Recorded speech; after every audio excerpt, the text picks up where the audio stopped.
All right, Dan, the floor is Cool. yours. Hey, well, nice to meet you guys.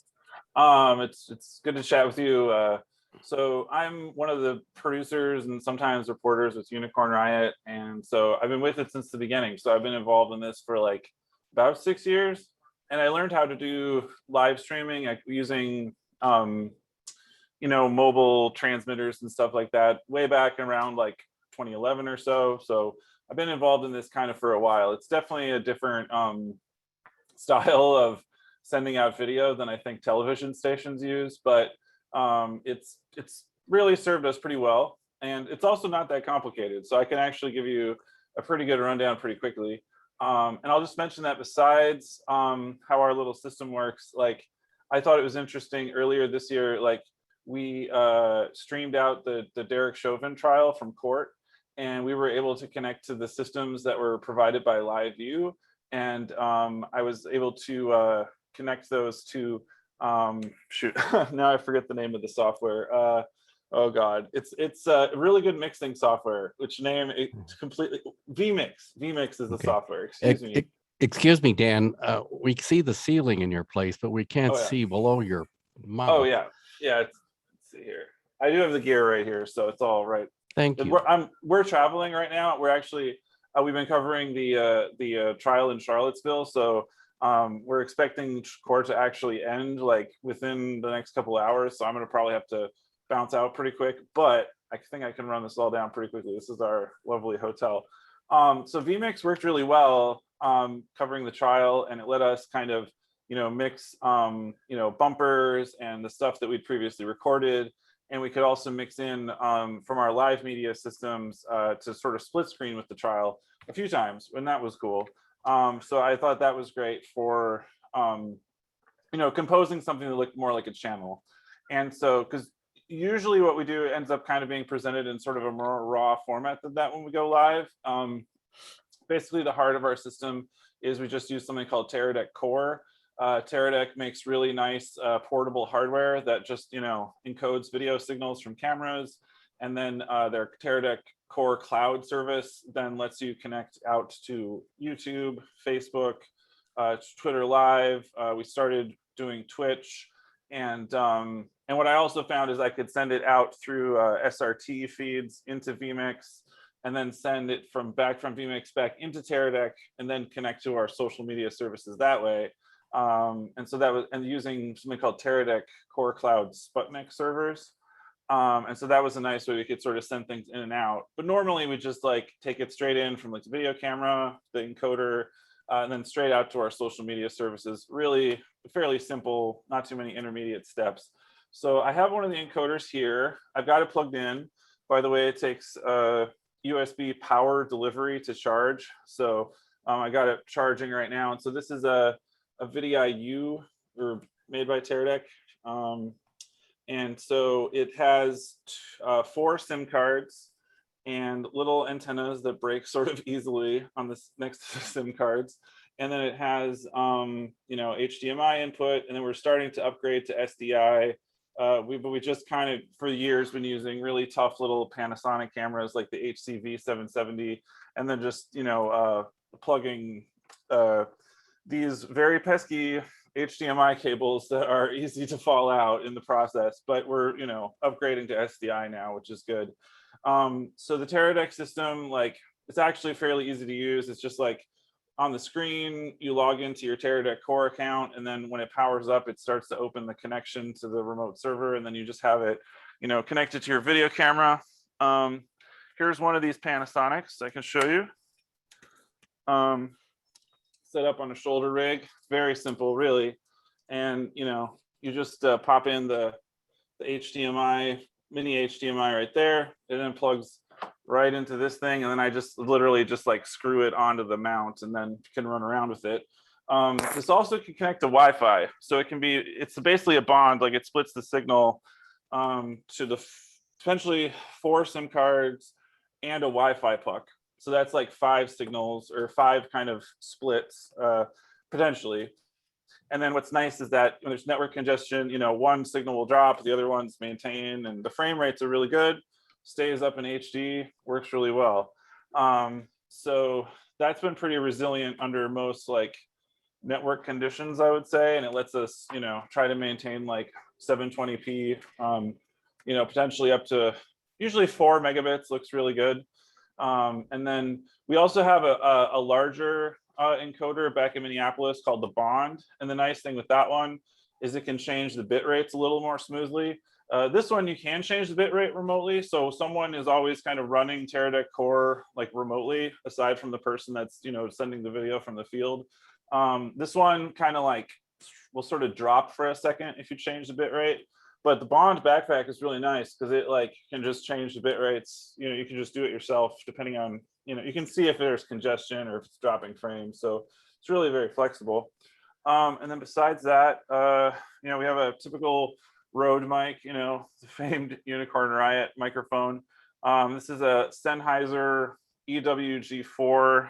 I think it says specifically inside it the the EW100 G4, I guess. And so then that's connected wirelessly, and the receiver right here, very simple. Just a very simple Sennheiser receiver, typical headphone port, and then that pops right into the camera. So it's pretty minimal that way, really. I mean, that's, you know, we had variations of that. Like we're getting some nicer cameras, you know, with SDI now. And then we just push it up in, you know, Facebook, Twitter, Twitch, YouTube, and that's it. Honestly, that's like about it. Like we've kind of battle tested this for a long time, and it's in a way it's kind of no frills, and you know, it takes it one person working remotely to kind of keep it alive, and then one person out in the field to run it. So that's pretty much the whole system. It's not that complicated, but it works really well. So that's how we roll usually.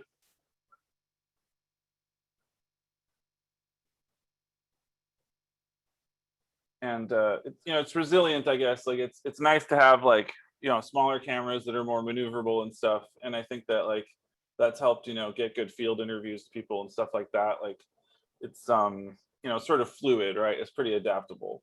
So, and you can try to hook up lights and stuff like that. We don't have great lights on hand right now, but sometimes we have good lights. So that's all. That's really pretty much all there is to it. It's not really super complicated, but I think Teradek's great. You know, I've been using generations of these encoder boxes for quite a few years, like going way back. They were really good. Even 10 years ago, they were great. And so their service is usually pretty good. Sometimes they get a little goofed up. They've got, you know, firmware and stuff. And you got to, you know, keep your SIM cards running, because the SIM cards are sometimes on different cell phone networks and stuff, and that helps. Because then if one network is bad, you can go to the other ones. So yeah, honestly, I think that's really pretty much about it, really. And I would just say again that I really liked doing vmix in the court and kind of composing a more complicated flow to our channel. I thought it worked really well. So that's about it, I guess. I could definitely take questions if you got any. Apologies if this How does your one was covered. Verizon managed to kick me out here. How large is the operation that you have altogether? Oh, it's, you know, it's about a half dozen people, give or take. So it's pretty small. You know, we're spread out all over the place, and in a way, this is a nice solution, because then, you know, the broadcaster can be in one state, and the person managing it can be in another state or another country, and like connecting it. You know, the video stream doesn't have to come all the way to the person that's like managing it normally. They're just like controlling the flow from, you know, the machine to Teradek and then out to the social services, and just keeping that working. So yeah, it's, you know, about a half dozen people, more or less. So what would physically be on their, for lack of a better word, respective bodies? Yeah.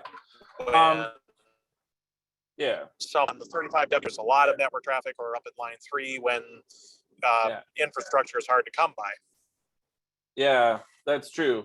And so sometimes in those cases, like the bit rate drops really low, but that's why it's really nice when the encoder, you can, you know, dial it way down to like, you know, 256 kilobits or whatever, right? Like for example, right after the George Floyd verdict, you know, everybody wants to stream Facebook video, right? Like in the square or whatever. And we only had like good signal in certain parts of George Floyd Square, you know, but what was nice was you could dial the bandwidth all the way down to the bottom. And what I liked was that the audio still came through really clear. We just pushed the video down to its absolute lowest setting. But the audio still seemed really good. So that gives us like flexibility. But we've tried looking at there's some newer Wi-Fi pucks that I kind of want to try. Ones that what's it called? Solus One, I think, which is like a virtual SIM card that can hop around between networks. And that might be a more resilient puck if things like a Verizon puck don't work. So that's one thing that I think I want to try, but we haven't quite gotten to yet. But if you can go ahead, yeah. How were you treated by the police? Any problems? Well, sometimes like Brooklyn Center was a tough one because like they grabbed our microphone, our person got detained, and then like this equivalent microphone up there got trashed and stuff by them. So that was sort of rough. Sometimes it seems like they aim at our reporters. Sometimes like it was pretty clear in some cases because we were pretty obvious, with the light on the kits and stuff that we're doing media. And so there were court rulings about that stuff in Minnesota. So it's not always a problem, but sometimes it can be pretty rough, I would say. And how about dealing with the demonstrators? How are you interfacing with them? I would say, generally we try to respect the comfort level of where people are coming from, because sometimes people are uncomfortable with being live streamed. So we might do something like sort of just while it's live, we might just sort of point off to one side and say, hey, can we interview you live right now?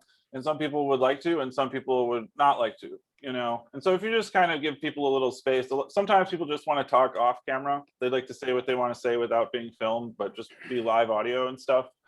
So we try to just, try to give people some mutual respect. And then usually that's a pretty workable two-way street in general.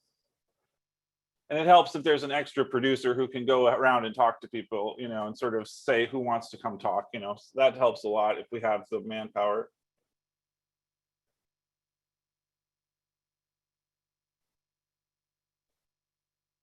How does the field crew know when they're live? We just shoot, text messages back and forth usually. It's usually kind of simple. We'll just say, because it's like we do QA, right? Like when the rig is running and sending its signal, then the person should be able to see it in the interface. And then we'll just sort of like start to send it to Facebook without launching Facebook Live. And then that'll kind of let you, that's the closest you get to a monitor, basically, is you do it through Facebook and just see, okay, Facebook Live is running, got my event description in, and then, then you can fire it live. So we sort of do that monitor, and then we know that it's working and we can go up all the way. But it kind of like Twitch doesn't let you do that. Like once you're sending to Twitch, you're just sending to Twitch. It doesn't even let you hold it back. YouTube has been kind of changing back and forth. It's pretty irritating. Twitter Studio, if you go to studio.twitter.com, like they replaced like Periscope and stuff, is kind of a new system. Oh yeah, and I should mention too that like each interface has a little bit of a different setup for like setting the keys and stuff. Like you got to set your stream key for Facebook. For Twitch, you got to log in with like the 2-factor thing or whatever. So each service has its own little integration step, and since we're trying to run to 4 at once, sometimes that can be sort of annoying because they change periodically and stuff. But most of them run through like RTSP format, I believe. So but it's kind of nice. Like Teradek gives you an interface. They're like, okay, send them to YouTube, Twitch, Twitter, and it can like, when you create them in YouTube, like you go to the YouTube studio, you say, oh, I want to add this video, and then you save its title. Teradek can see that title once it's been created and kind of like targets that slot in YouTube. But each service is a little bit different. Like they're not necessarily the easiest to use, but it takes some getting used to because they're each a little different. So say I'm one of your reporters literally walking into George Floyd Square. What is on my body at the moment? Like, what I mean by that is I got my early start doing sideline cameras for basketball games. So I'm picturing this from the perspective of one of those workers. Mhm. What's in my hand? Is there a backpack that cables are Yeah. feeding into, that kind of thing? Yeah, the bond is the backpack. The bond is like a full like thing that you put on. And so then that will have a HDMI wire going into it, or SDI now, which is great because it locks. And then, you know, carrying the mic.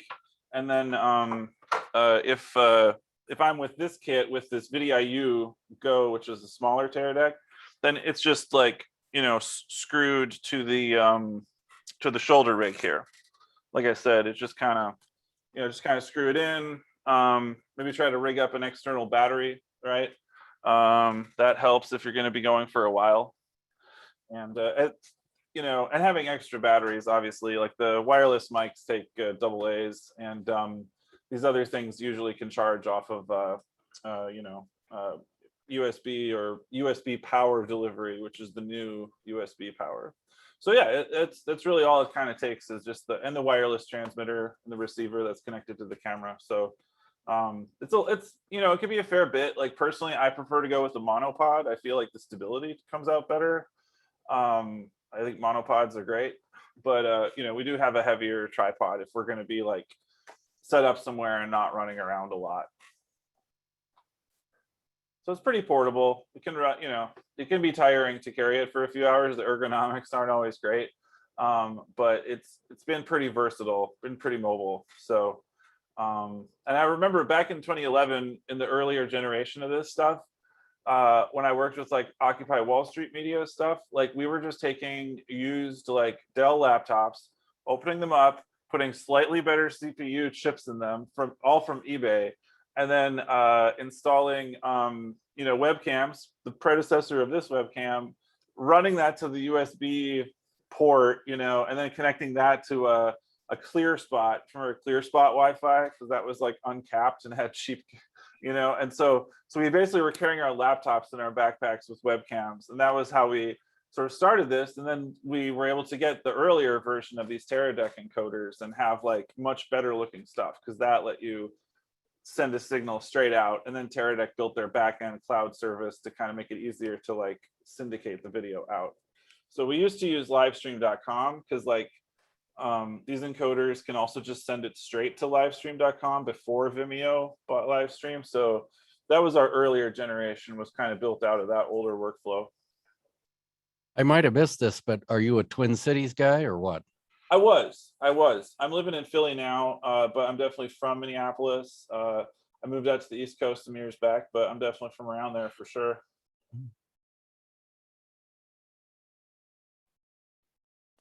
So on a typical shoot where you go to, say, George Floyd Square or whatever, how long of a segment do you typically do?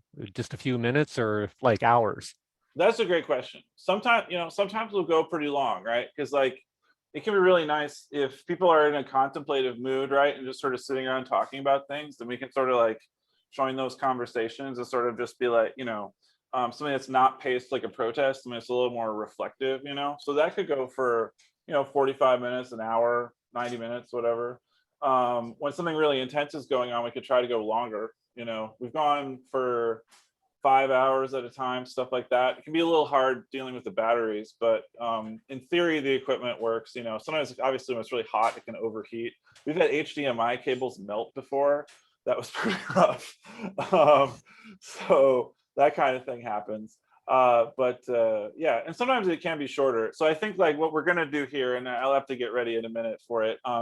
But because this trial's ending, right, we sent people to Unite the Right. We used that older generation I talked about to film live stream from Charlottesville in 2017, which was the older versions of these rigs. And so that we did a bunch of that live at the time. And so we've been covering this trial. We haven't done much video. We've just been doing a lot of writing from this thing. But I think, assuming everything is working right today, we'll try to go live because they're finishing up the trial today. So but it's been a long-term project. We've done a lot of investigating of like, you know, Nazis and the far right groups and stuff, and got some good, you know, attention from folks as a small independent group about the kind of research that we did on these guys. So like a lot of the, in this case today, right now, what's going on, a lot of the evidence that we found has come up in this lawsuit because it sort of proved the frame of mind of what a lot of these dudes are up to and stuff. So but it's also been sort of hard to figure out how to present something that's like a really complicated lawsuit. But we've been seeing like, the Rittenhouse video went really big. What other people have been doing with that trial, this one has no video. The difference when video is not available is so distinct. But we had good luck, covering video with the Chauvin trial. It seems like people are more into video than writing a lot of the time these days. But we also, try to leverage like Twitter and stuff like that to get the word out, kind of try to break through on these things. Sorry, I sort of drifted in my answer to your question. I'm sorry. No problem. I won't ask you to give up any secret sauce necessarily.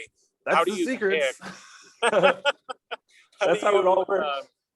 How do you pick what you want to cover and a more specific twist on it? How do you pick up on things that you want to cover, whether it's a gathering in George Floyd Square or a planned march somewhere that maybe you're not necessarily seeing press releases about? Yeah, I mean, if it's something that's ongoing, right? Like, in Minnesota, a lot of times there'll be sort of a sequence of events, right? So it's usually kind of the similar organizers or sort of the usual suspects are around, kind of. So folks get a hold of us that way. And if it's people that we're not familiar with, or if it's in an area that we're not in, people will definitely message us just asking if we're available for stuff. And then it's a question of capacity, because right now we're not that huge of a group, so we can't run around to everything, even though we'd like to. It's kind of a question of availability and sort of trying to maybe carve out some beats. Like this whole thing here with this trial is definitely kind of a beat that that we've been on. So we're like, okay, what's the next thing that's logical to that beat, I guess. We have people in Denver, Minneapolis, Philly. One of our members is down in South Africa, so he's done some video segments for us and stuff of different things happening down there. So we just kind of see what comes up. It's a little unstructured. We definitely have. We try to organize our group in sort of a horizontal way, which means everyone kind of makes their own decisions. There isn't like a managing editor that's telling, oh, go here, give me some photos of the Spider-Man. It's not quite like organized that way. We just kind of go with a little bit with what our passion is, but also with what seems logical to what we've done already. People do get a hold of us. They do try to send us email, press release, like, hey, something's happening, this is bubbling up, stuff like that. Where do you want to expand with this? Any future growth that you foresee in your enterprise? That's a great question. I mean, I found that getting into vMix finally let me build something that sort of felt more channel wise, right? Like we could go live, we could play stuff we've done that's edited, and so I think like earlier in our history, we did sort of a show.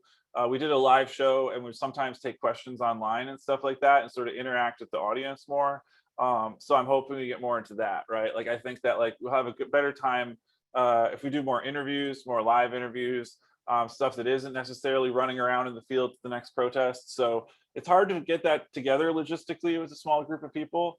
But I would that I personally, I think that that's a good prospect. And we do a lot of investigative research in the winter, right? Because there's less protesting in the winter, so we do lots of FOIA requests. We're always trying to like get documents about different things that are going on that are related to social movements and stuff.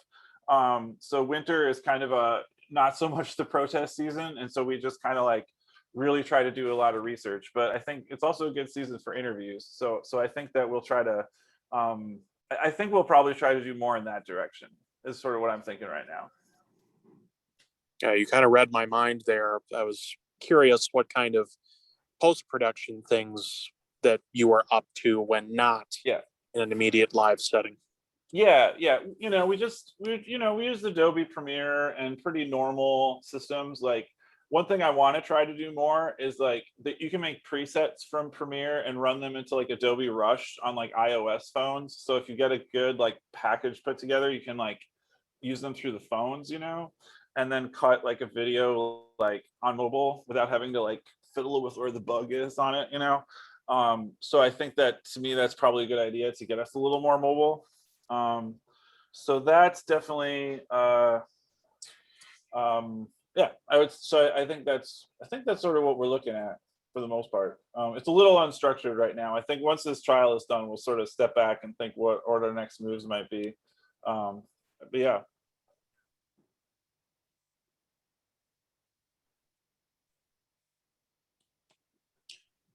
So you're saying you're getting ready for Charlottesville coverage. What exactly are you getting ready to do at the moment? Just out of curiosity. Yeah. Well, I think so. So Chris has been in the press room, right? Like it, with the COVID and everything, the courthouses aren't so accessible. And so, like I said, generally this has mostly been writing from this project, but we're just going to basically go up live. And I think since it's been closing arguments going on right now, that, we're just going to kind of recap that. This trial has a lot of detail and stuff, so it's been a little bit of a struggle to boil it down. It's been interesting to talk to other people in the press room, reporters just Fox and CBS and stuff, about how they have to like condense it in different ways. So because it's a very complicated thing. It's not like a more simple criminal trial where the people are sort of more easy to understand as like a dichotomy or whatever. But yeah, so we're just gonna basically have Chris sort of go over like what's going on with the closing arguments and the evidence and stuff, I think. And then if we can grab folks that are involved who might be near the courthouse. There hasn't been too many people showing up in the general area. Like sometimes like local activists have been around a little bit, but it's actually been pretty low key outside the courthouse. There hasn't been too much of a visual element to this thing, really. It's actually been very low key, less crazy than I expected, less of a thing going on around here than I expected. So anyway, yeah, so I think we'll just try to recap and sort of try to put a lid on it, because it's just like reams of facts. We've been pumping so much into the website about this written stuff. So it's been tricky though. We had to do it a little bit on the fly kind of for how big it was. So in the future, if I had to do something, I would, I don't know, plan out video packages and stuff a little better ahead of time. This was a little bit of a crazy one to get going, I guess I could say. Is it kind of a stand-up anchor shot sort of thing, or someone with a headset on a bench kind of deal? Yeah, I think that's what we'll do. I think we're just going to be like, we're just going to, yeah, exactly, do stand-ups like the other places have been doing right out front of the courthouse. We're authorized to be right there, so got the full access, which was difficult. Court access can be a problem. We had to go through a local lawyer. A lot of people couldn't get in, and we were very careful about how to get the access, and it worked. So, but it's still been a hard one to get access to. So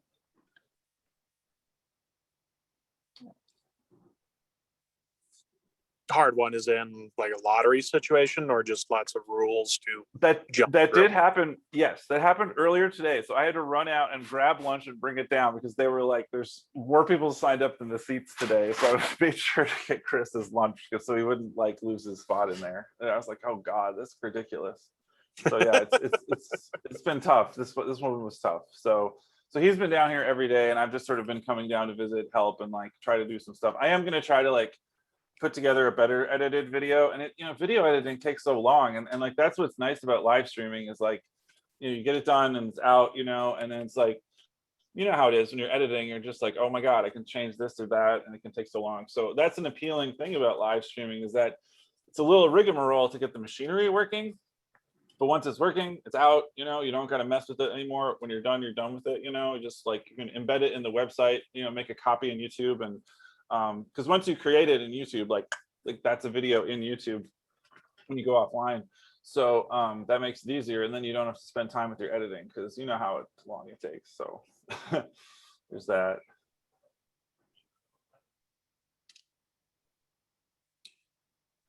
Any other questions for Dan, ladies and gentlemen?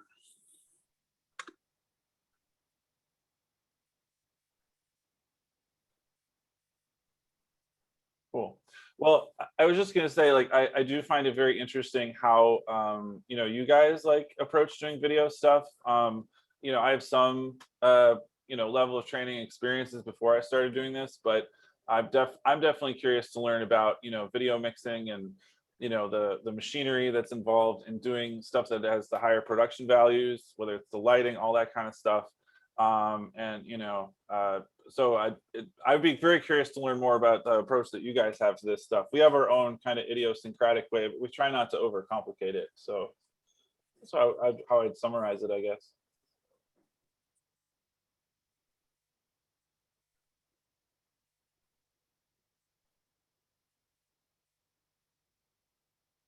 How much time do you think you have before things get underway on your end? It's pretty close. I should probably run off because it's definitely, I want to go get in position and whatever. And I think it'll be probably within an hour and a half. So it's definitely coming right up. Finally, we'll be relieved when this thing is over, because this has been kind of a crazy long process.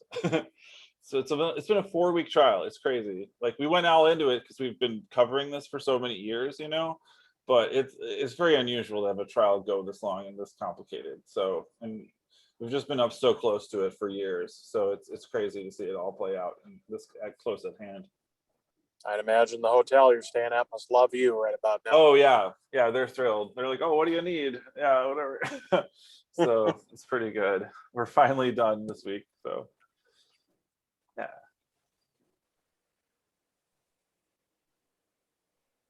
I guess I don't know if I have a comment, but I do have a question. Or Sure. I mean, I don't have a question. I do have a comment. I was just thanks for what you're doing. I appreciated a lot of your coverage in Minneapolis, being able to watch when you were out on the streets, talking to people and running around. And the courthouse stuff, it reminds me a little bit of the Uptake when they were covering. I don't know if you're familiar with them. That was who I learned this stuff from originally. Oh, okay. So Mike absolutely, yes. McEntee, Chuck Olson. Yes. Way back. Okay. Way back. Okay. Because that system was Mogulus. I worked at Politics in Minnesota from 04 to 08, and they were doing this stuff, the RNC and all that stuff. And that was when I first started seeing them doing it, right? 08. And then, so that was called Mogulus back then. And then it became livestream.com. And so I learned in 2011, that was how I got into it. Okay, that's interesting. Yeah, because I mean, I remember watching the Senate election stuff where the Franken and Norm Coleman stuff, and that was that was the only place you could see it, and they were had a bunch of viewers and stuff, and then and they had their own encoder box at the state capitol. That was how they set that stuff up. I talked to McEntee about this like a long time ago, like a decade ago, but they had their own machine rigged up in the feeds in the system there in the capitol. For years, like all the audio video stuff would run through the heating vents, like between like the governor's office and like the basement press area. It was all run through the vents. That was how all the wires were in. So I learned about that back in that day. Okay. According to the wiring codes, that's illegal today, but that's we are engineers, They refurbished it, they remodeled, so that's how. Yeah, but the laws don't apply at the Capitol. They can do what they want. The loophole.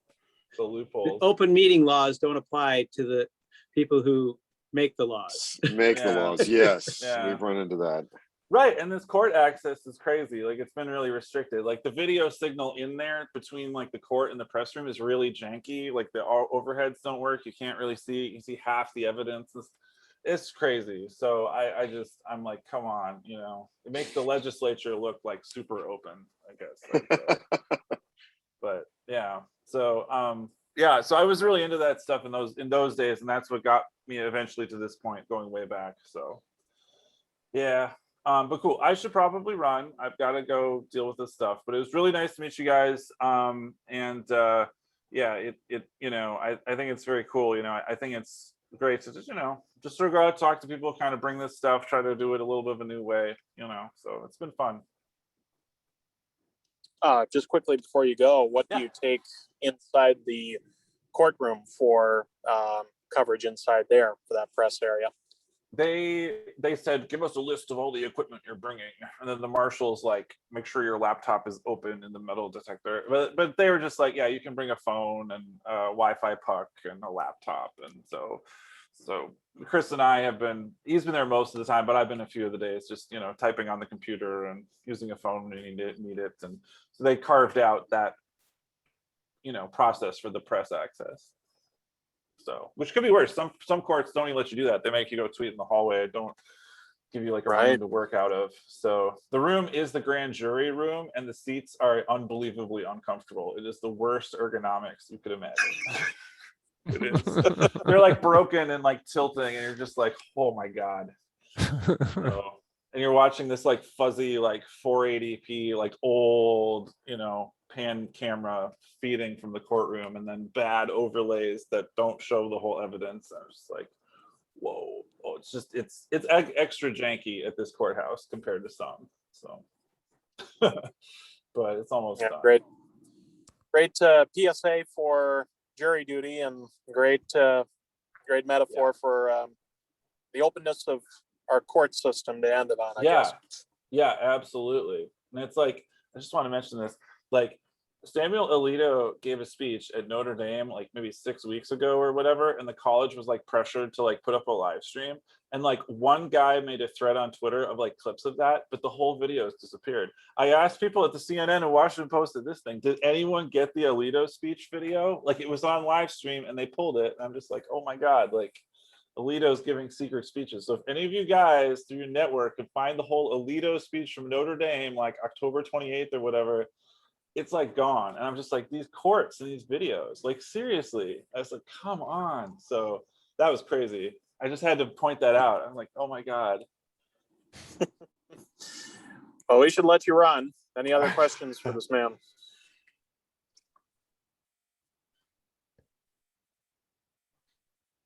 All right, hearing none. Great to chat. It was really nice to meet you Dan. guys. Thanks a lot, Dan. Yeah, really nice to meet you guys. Have a good one. I'll see you around. too. Take care. You too. Take care. Stay warm. Yeah.